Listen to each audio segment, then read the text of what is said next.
Halo, hari ini saya akan unboxing dan juga berkongsi pengalaman saya membeli kapet kereta daripada Shopee Malaysia.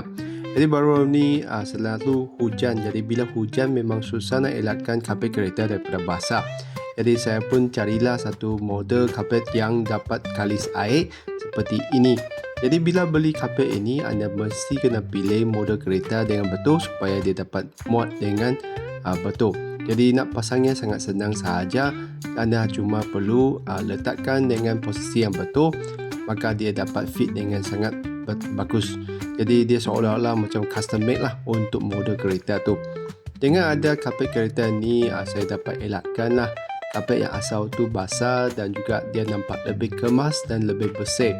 Jadi lain kali lebih senang lah saya nak uruskan takungan air atau ada batu, ada pasir di bawah tu.